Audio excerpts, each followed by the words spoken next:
Hello, listeners. I'm Paige Smith with Below the Radar, a knowledge democracy podcast. Below the Radar is created by SFU's Vancity Office of Community Engagement and is recorded on the territories of the Musqueam, Squamish, and Tsleil-Waututh peoples. On this episode of Below the Radar, our host Am Johal is joined by Leilani Farha, a human rights lawyer and global director of The Shift, who recently finished her second and final term as the United Nations Special Rapporteur on the right to housing. Am and Leilani are in conversation today about troubling global and Canadian trends in housing, policy opportunities, the importance of having a home during the pandemic, and how international human rights laws can be used to hold governments accountable for ensuring safe and adequate housing for all. I hope you enjoy this important conversation. Hi there, welcome to Below the Radar. Really excited to have Leilani Farha with us today. I'm a super fan of Leilani's through being familiar with her work as the former UN Special Rapporteur on the right to adequate housing, and she's currently the global director of The Shift. Welcome, Leilani. Thanks so much for inviting me. Yeah, I just thought maybe we could begin. Maybe if you could introduce yourself a little bit in terms of the work that you used to do prior to being the UN Special Rapporteur on the right to adequate housing, and maybe also share a little bit about what that role is for some members of our audience who may not be familiar with what that lofty title means. Yeah, sure. So before becoming rapporteur or being appointed as rapporteur by the UN, I have just a long history working on poverty issues in Canada and housing issues both in Canada and internationally. I was the executive director of an organization in Toronto called CERA, the Centre for Equality Rights in Accommodation, a big long name for an organization that was really dealing with discrimination in housing. And then after that, I became the executive director of Canada Without Poverty, so looking at poverty writ large across the country. I've always had a little foot in the international world, really believing strongly that we need to use international human rights law domestically. So we use it to hold governments accountable. So we could use, I always felt as an ED here in Canada that I could use international law to hold Canadian governments accountable to their human rights obligations. So it wasn't in certain ways a huge step to be a rapporteur on the one hand, and on the other, it was a crazy step, crazy, mind-blowing job. I was in the role for 6 years, 2 3-year terms. And it really involves an incredible mix of things. It involves connecting with people on the ground in their local circumstances who are struggling in the area of housing, whether they're living in grossly inadequate housing, in informal settlements, or in homelessness, in encampments, or whether they're renters and fearing they're going to be evicted, even sometimes homeowners, living on toxic lands or also fearing eviction, et cetera. So there's sort of connecting with local communities and apprising them of the fact that a rapporteur exists, that they have human rights, and that they need to have their governments held accountable, and that I could help them in that regard. And that was my role, really, to harness their realities and put them in the face of government.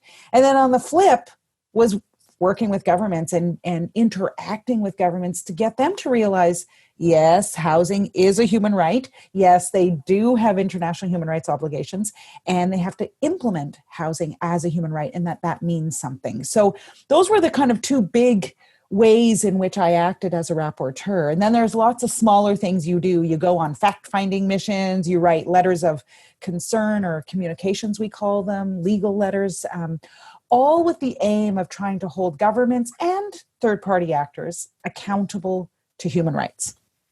Now, you get a chance to visit a number of countries doing these fact-finding missions and country reports as part of that role, and it gives you a great window into the broader trends on housing happening in a comparative context within nation states, but also globally. And I'm wondering if you could maybe outline what, during your period in that role, what are some broad and worrying trends that you see in regards to housing? Yeah, I was super lucky as rapporteur to be able to go on fact-finding missions. I'm not sure my successor is able to do so in light of COVID. And I was super lucky to be able to go to every region of the world. So I was in Africa, North Africa, as well as Nigeria and Cabo Verde. I was in Europe and including Eastern Europe. I did a mission to South Korea, so I was in Asia. I also went to South Asia, to India on a very big mission, and I was in Chile. So, I mean, super lucky. I really got a whole, and I say super lucky because you have to be invited in by governments, and it happened that governments in every region invited me in. What amazed me were the similarities, not the differences. You expect differences, of course, is India going to be exactly like Nigeria? Of course not. Is Nigeria going to be like Chile? Of course not. But the similarities were striking. So patterns, homelessness, never or very rarely being treated like the egregious violation of the right to housing or human rights that it is. Very few governments I met with understood that. Portugal might have been the one exception where they realized they weren't doing enough and that it was an egregious and is an egregious violation. And the upward trend of homelessness in every country that I visited. This is not something that's going away and not something that is even remaining static. It's definitely a growing phenomenon, including in the affluent countries that I visited, officially and not officially. The practice of forced evictions, and that I distinguish from just regular evictions, which I can also talk about, but the practice of forced evictions, I mean, I saw that in every country, actually. Every country. And that's where people are removed from their homes or lands without their consent, basically involuntarily. And yes, lots of times people have set up homes on lands that aren't their own, but they do that because they have no other place to live. They don't do that to be criminal. They do that to exist, right? To maintain an existence. And forced eviction under international human rights law is a gross violation of human rights. So it's considered a very serious infringement, and yet I saw it across the world.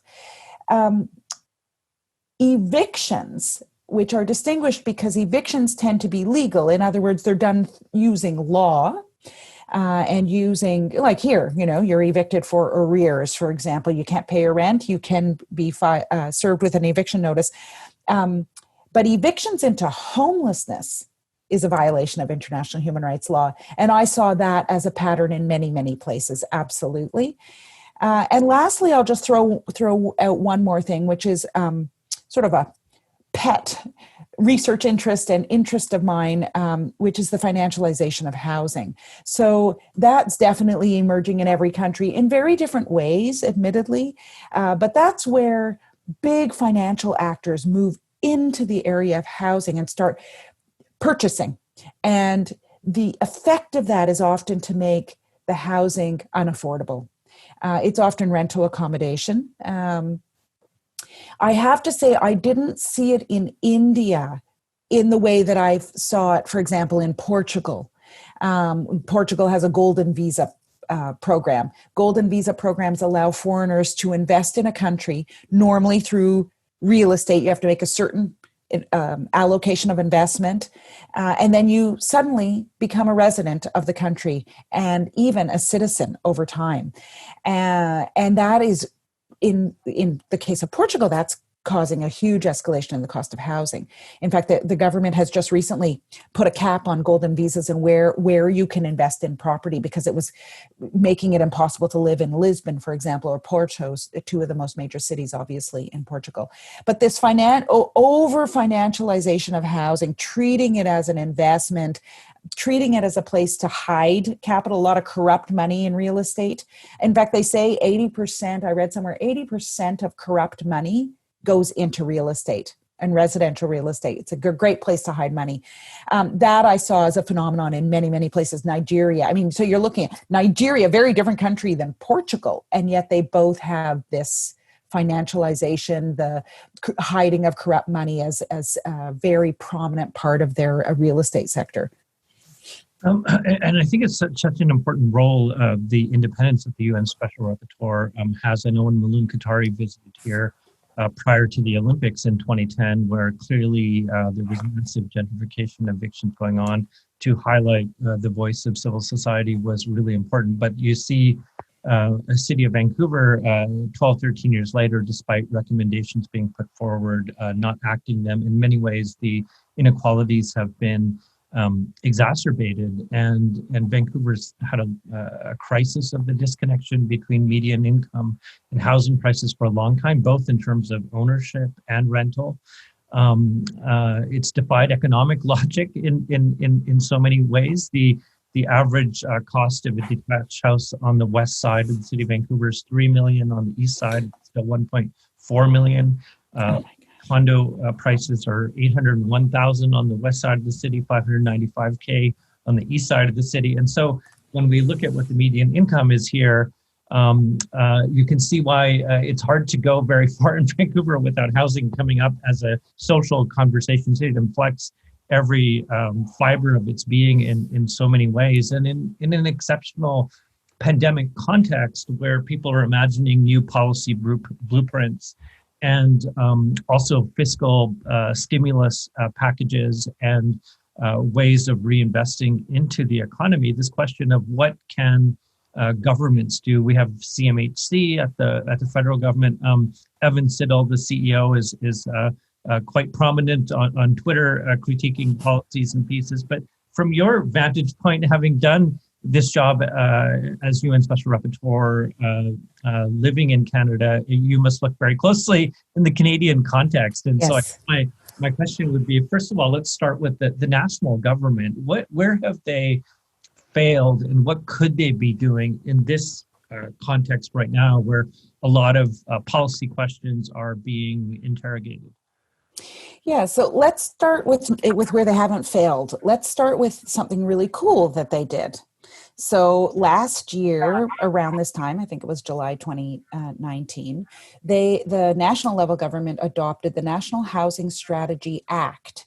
Now, I know for listeners, legislation sounds boring, big yawn, but this act is not boring at all. It's super cool because for the first time in the country of Canada, the right to housing was recognized in national legislation.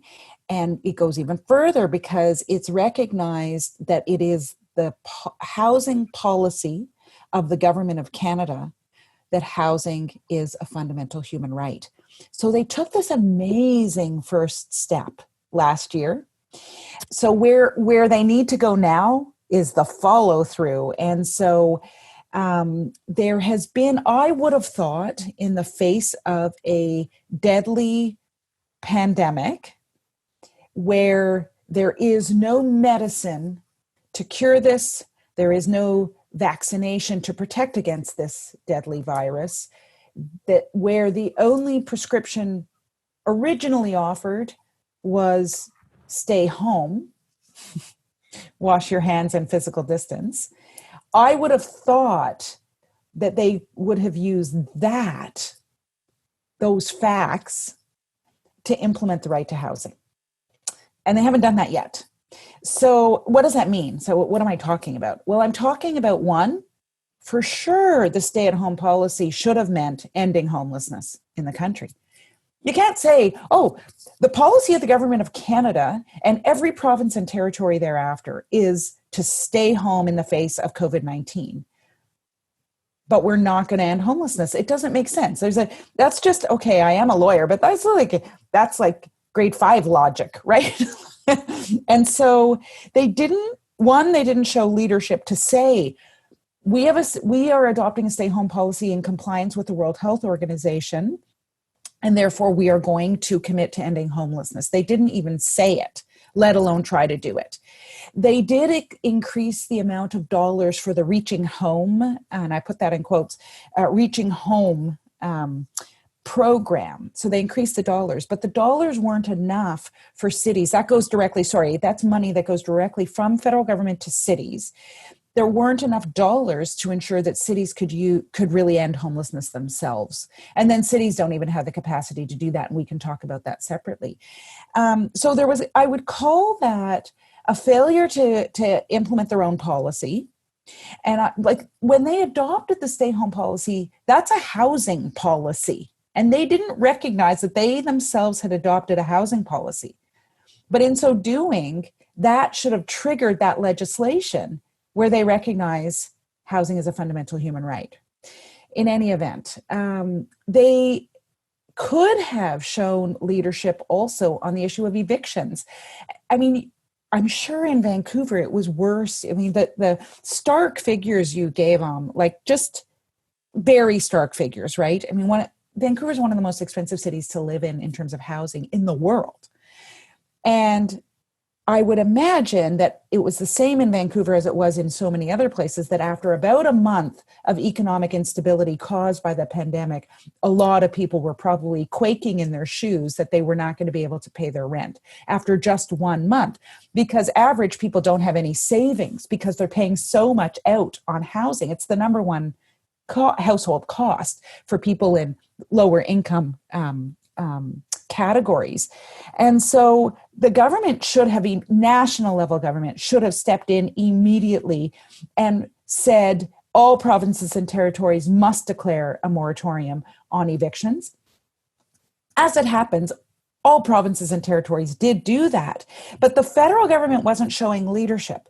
And then since then, I think the federal government could have stepped in and offered tenants more support, that tenants would receive some kind of rent subsidy, or that landlords would receive a rent subsidy. I don't care how it works out. I know some people don't like the idea of lining the pockets of landlords and whatever. I don't care. Do what you need to do to make sure tenants remain housed, particularly in the midst of this pandemic, and make sure this moratorium on evictions is extended. Well, that's not what's happened at all, is it? I mean, Ontario has lifted the moratorium, for example. And so, again, it's a question of leadership. And I know what my federal colleagues will say. They'll say, that's provincial and territorial jurisdiction. We can't step on their toes. Well, I don't buy that.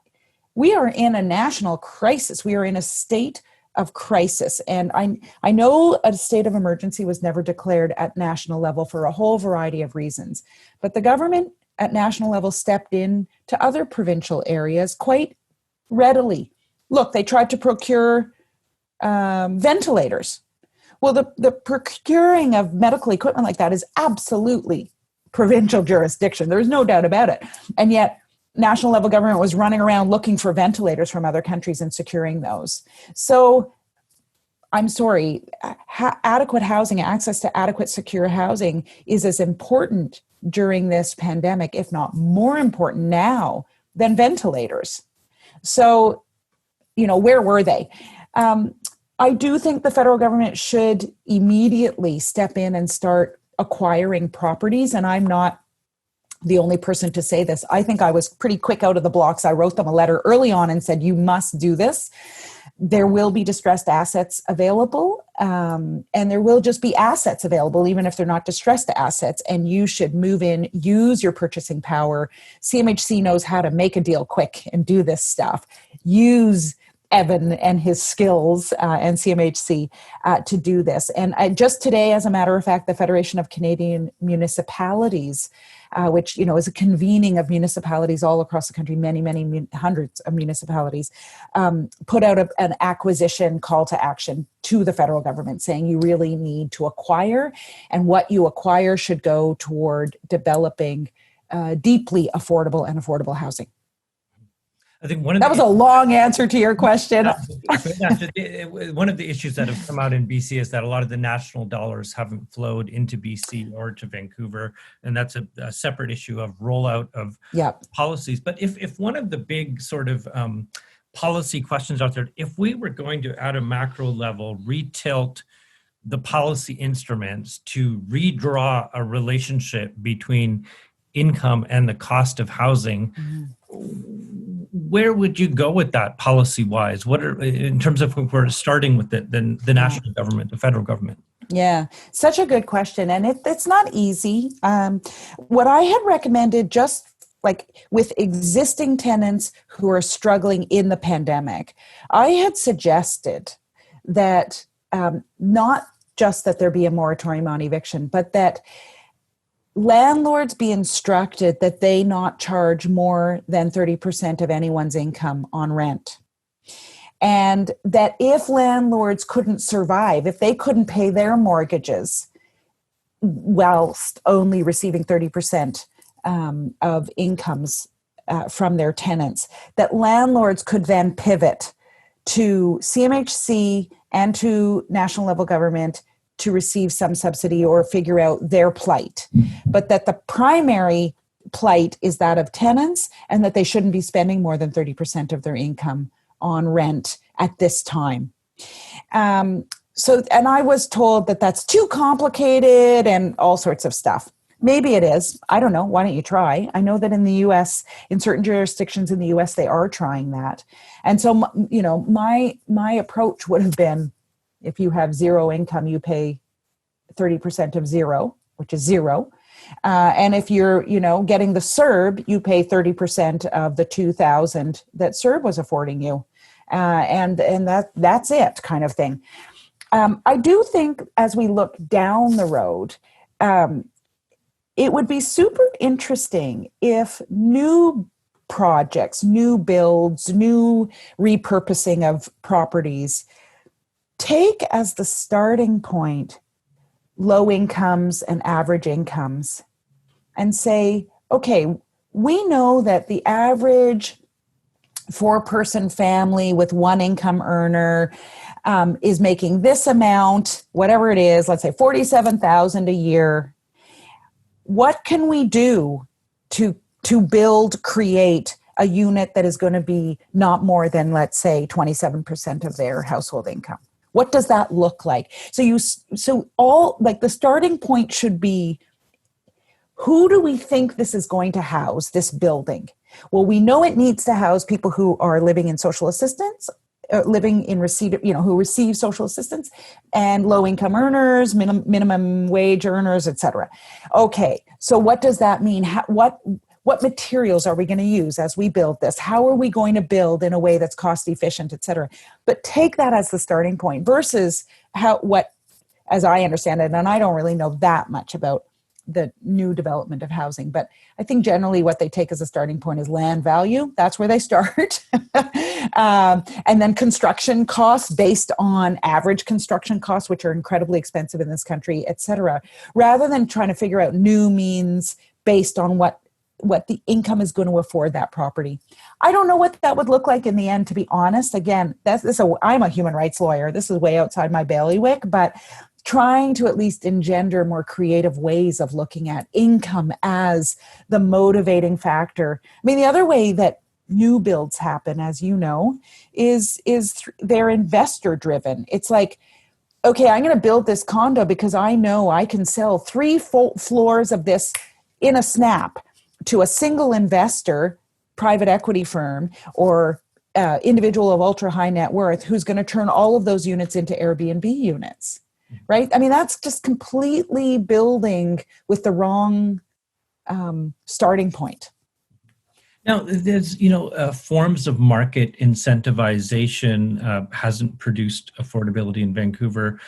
Density bonusing as a way to produce units hasn't done it. So these sort of market attempts to create affordability haven't landed down on the ground. So in terms of municipal and provincial governments, what do you think could be done? When we have examples from other places like Vienna or Berlin, for example, Berlin, where the city bought back apartment buildings, the cities tend to have more regulatory powers related to development, taxation, policies that are beyond usually the regulatory powers of municipal governments right now in the country. But I'm wondering what are some innovative models elsewhere that could land down on the ground here, or what are some existing taxation or regulatory pieces that could produce affordability in a way that market incentivization really hasn't been able to do?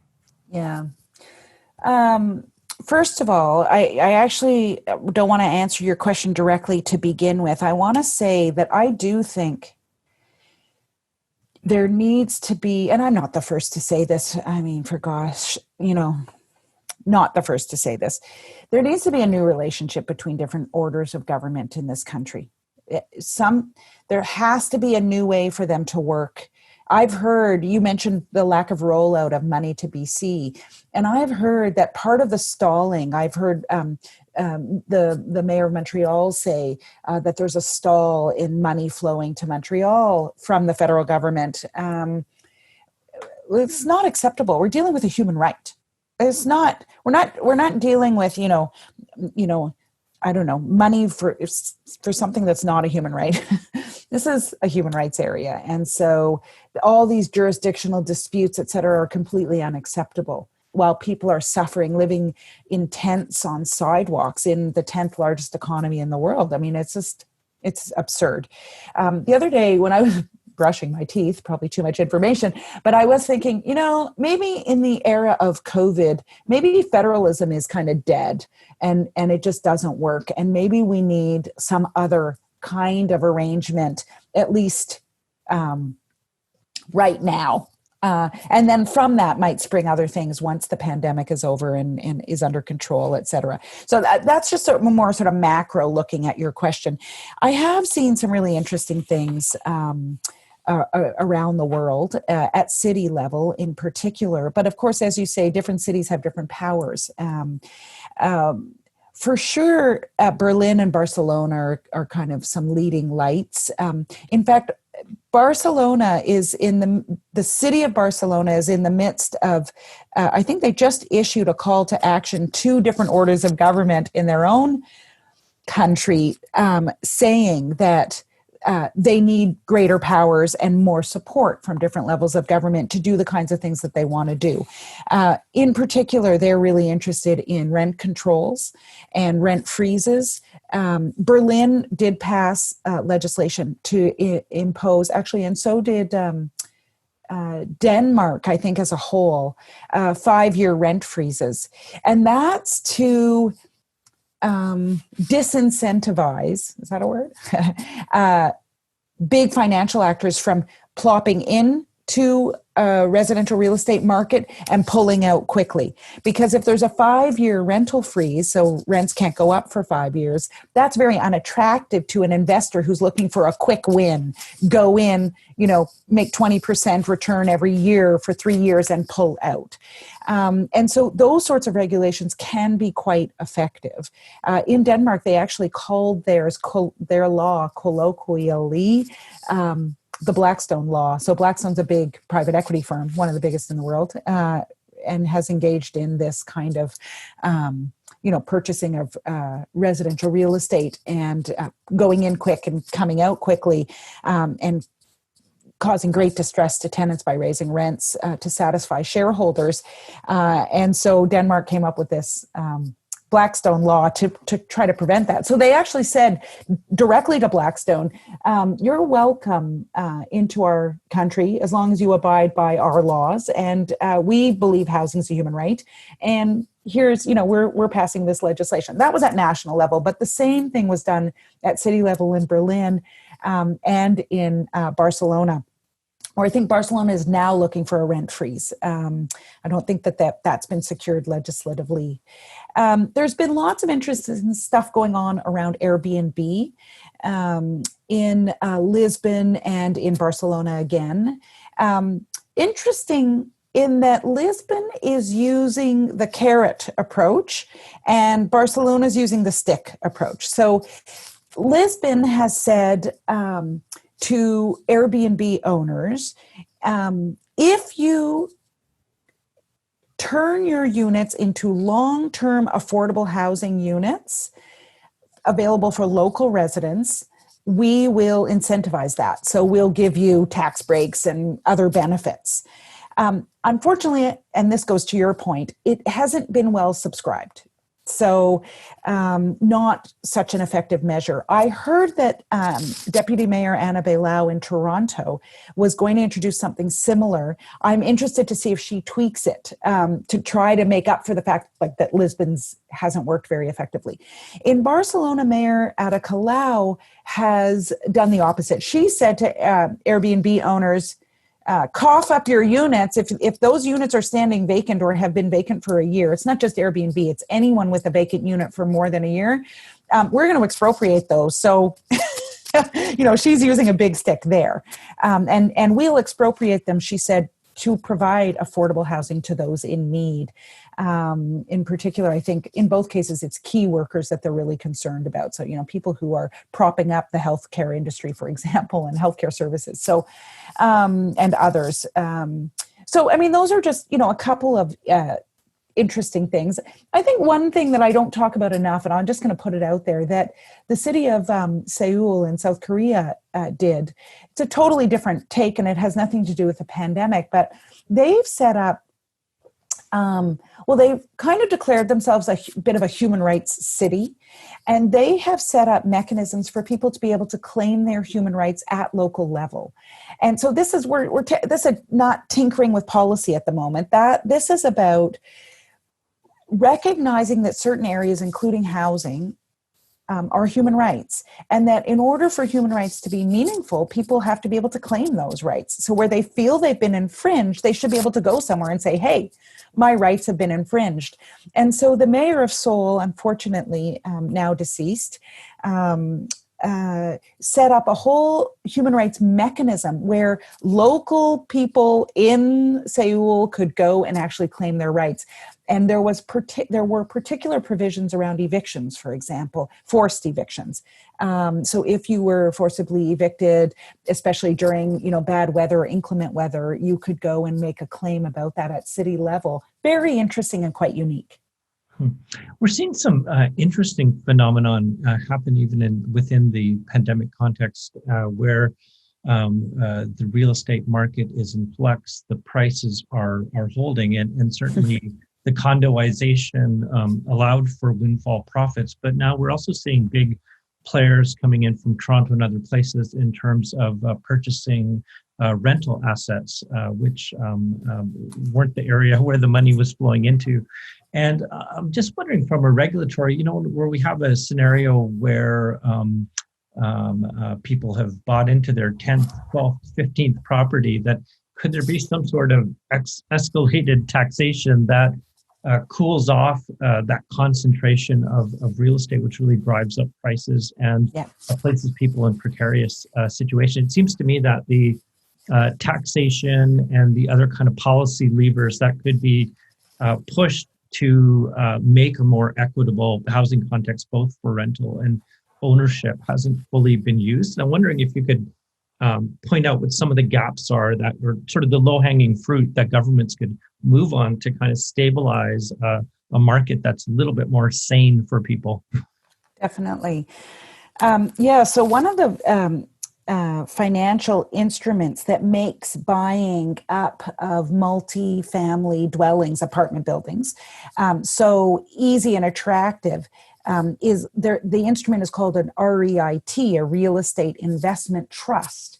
And I mean, it's kind of boring to know all the details about them, but REITs, as they're called, basically allow a single owner to group a whole bunch of buildings or properties into one portfolio, which limits risk because you're grouping sort of higher risk with lower risk. And then they make those available to individual investors. The investors tend to be deep pockets, so pension funds, individuals of ultra high net worth, or at least individuals with a fair bit of money. You have to be making more than $300,000 a year approximately. But it's really those institutional investors that invest in REITs. The reason REITs exist is not just to make it easy to purchase multi-properties. They exist because of an act of government. And the act of government was to give them advantageous tax status. They're the only REITs they're the only trusts that do not incur income tax. So the entity that sets up the REIT doesn't actually pay income tax, even though they're getting a cut of the revenues generated from the REIT. The way in which revenues are generated is through rents. So tenants are literally paying huge profits to these big institutional investors.